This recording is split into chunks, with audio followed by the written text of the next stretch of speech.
Assalamualaikum warahmatullahi wabarakatuh.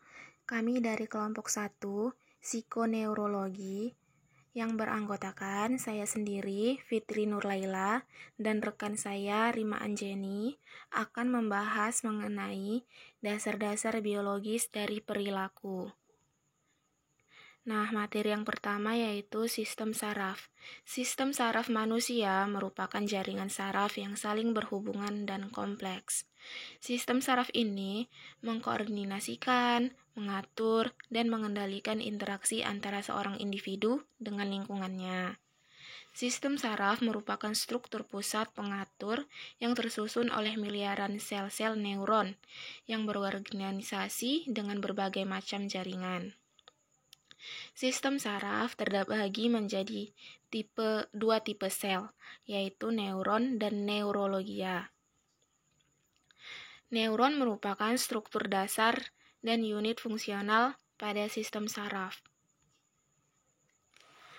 Kemudian, ada beberapa fungsi sistem saraf. Yang pertama, sebagai alat komunikasi antara tubuh dengan dunia luar. Hal ini dilakukan oleh alat indera yang meliputi mata, hidung, telinga, kulit, dan lidah. Dengan adanya alat-alat indera ini, maka kita akan dengan mudah mengetahui adanya perubahan yang terjadi di sekitar tubuh kita. Nah, fungsi yang kedua yaitu sebagai pengendali atau pengatur kerja alat-alat tubuh, sehingga dapat bekerja serasi sesuai dengan fungsinya. Semua organ tubuh akan bekerja dengan kecepatan dan ritme kerja yang akurat. Kemudian, fungsi yang ketiga yaitu sebagai pusat pengendali. Tanggapan saraf merupakan pusat pengendali atau reaksi tubuh terhadap perubahan keadaan sekitar, karena saraf sebagai pengendali atau pengatur kerja seluruh alat tubuh, maka jaringan saraf terdapat pada seluruh alat-alat tubuh kita.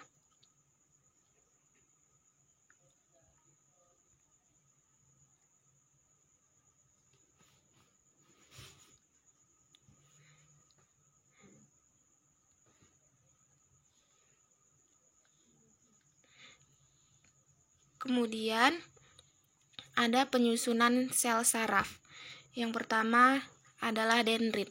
Dendrit ini merupakan serabut sel saraf pendek dan bercabang-cabang. Dendrit merupakan perluasan dari badan sel. Dendrit berfungsi untuk menerima dan mengantar rangsangan ke badan sel. Kemudian yang kedua, badan sel. Badan sel ini adalah bagian yang paling besar dari sel saraf. Badan sel berfungsi untuk menerima rangsangan dari dendrit dan meneruskannya ke akson. Badan sel saraf mengandung inti sel dan sitoplasma. Kemudian yang ketiga ada nukleus. Nukleus ini adalah inti sel saraf yang berfungsi sebagai pengatur kegiatan sel saraf atau neuron. Kemudian yang keempat adalah neurit. Neurit ini adalah akson. Merupakan tonjolan sitoplasma yang panjang, lebih panjang dari dendrit, berfungsi untuk menjalankan impuls saraf, meninggalkan badan sel saraf ke neuron atau jaringan lainnya. Jumlah akson biasanya hanya 1 pada setiap neuron. Kemudian, selubung mielin. Selubung mielin ini adalah sebuah selaput yang banyak mengandung lemak, yang berfungsi untuk melindungi akson dari kerusakan.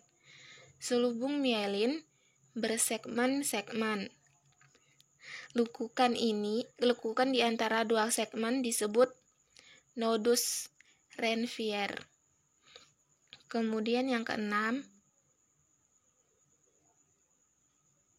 nodus Ranvier berfungsi untuk mempercepat transmisi influx saraf. Adanya nodus ini memungkinkan saraf meloncat dari satu nodus ke nodus yang lain, sehingga impuls lebih cepat sampai pada tujuan. Kemudian yang terakhir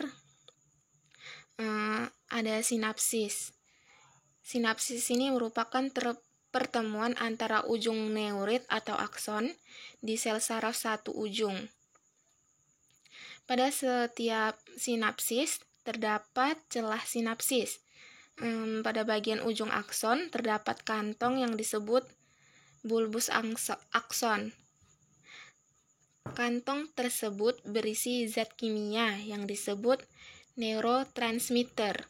Nah, neurotransmitter ini dapat berupa asetilkolin dan kolinesterase yang berfungsi dalam penyampaian impuls saraf pada sinapsis.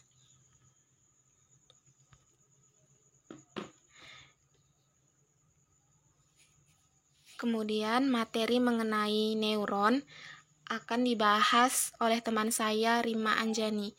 Kepada Rima Anjani saya persilahkan. Baiklah, saya akan melanjutkan mengenai neuron. Neuron merupakan unit struktural dan fungsional dari sistem saraf. Neuron memiliki kemampuan merespon rangsangan yang kuat. Neuron tidak bisa mengalami pembelahan sehingga tidak dapat diganti jika rusak. Neuron bersatu membentuk jaringan untuk mengantarkan suatu impuls rangsangan.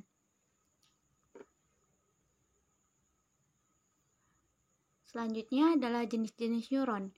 Yang pertama adalah neuron sensorik. Neuron sensorik ini disebut juga dengan neuron aferin, mengirimkan informasi tentang dunia luar sumsum tulang belakang dan otak. Informasi ini terlebih dahulu singgah di organ indrawi. Ketika seseorang menyentuh tangan, reseptor sensor di dalam kulit mengirimkan pesan melalui neuron sensorik ke sumsum tulang belakang dan otak. Tempat informasi tersebut diolah sehingga menghasilkan rasa sentuhan. Neuron sensorik ini juga membawa informasi dari otot dan organ dalam ke sumsum tulang belakang. Selanjutnya neuron motor. Neuron motor ini disebut juga neuron eferen yang menyampaikan pesan dari otak dan sumsum tulang belakang ke otot-otot yang mengendalikan gerakan tubuh. Neuron motor adalah neuron yang menyampaikan impuls saraf dari sistem saraf pusat ke otot-otot dan kelenjar. Kelenjar ini adalah organ tubuh atau struktur yang menghasilkan buangan bernama hormon. Mereka juga menyampaikan pesan ke kelenjar atau glands, menyebabkan mereka melepaskan hormon bahan kimia yang membantu mengatur proses tubuh. Hormon adalah buangan dari kelenjar endokrin yang membantu mengatur proses tubuh. Yang ketiga adalah interneuron. Disebut juga neuron asosiatif, adalah jenis neuron yang paling banyak terdapat di dalam sistem saraf. Interneuron adalah jenis neuron yang menghubungkan satu neuron dengan neuron lainnya di dalam otak. Mereka terlibat dalam pengolahan informasi. Jenis neuron yang menghubungkan satu neuron dengan neuron lainnya. Di sumsum tulang belakang, mereka menghubungkan neuron sensorik dengan neuron motorik. Di dalam otak, mereka membentuk gugusan rumit sel-sel saraf yang saling terhubung, yang mengolah informasi dari organ-organ sensorik dan mengendalikan fungsi mental yang lebih tinggi, seperti berencana dan berpikir. Terakhir adalah kesimpulan. Sistem saraf manusia merupakan jaringan saraf yang saling berhubungan dan kompleks. Sistem saraf ini mengkoordinasikan, mengatur, dan mengendalikan interaksi antara individu dengan lingkungan sekitarnya. Sistem saraf merupakan struktur pusat pengaturan yang tersusun oleh miliaran sel-sel neuron yang berorganisasi dengan berbagai macam jaringan. Sistem saraf terbagi menjadi dua tipe sel, yaitu neuron dan neurologia. Sistem saraf tersusun atas sel-sel saraf yang disebut neuron. Neuron merupakan struktur dasar dan fungsional dari sistem saraf. Neuron memiliki kemampuan merespon rangsangan yang kuat. Sistem saraf yang memiliki 3 jenis neuron, yaitu neuron sensorik, neuron motor, dan interneuron. Ketiga jenis yang berlainan ini memainkan peran sendiri-sendiri dalam sistem saraf. Terima kasih. Sekian presentasi dari kelompok kami. Lebih dan kurangnya kami mohon maaf. Saya akhiri. Wassalamualaikum warahmatullahi wabarakatuh.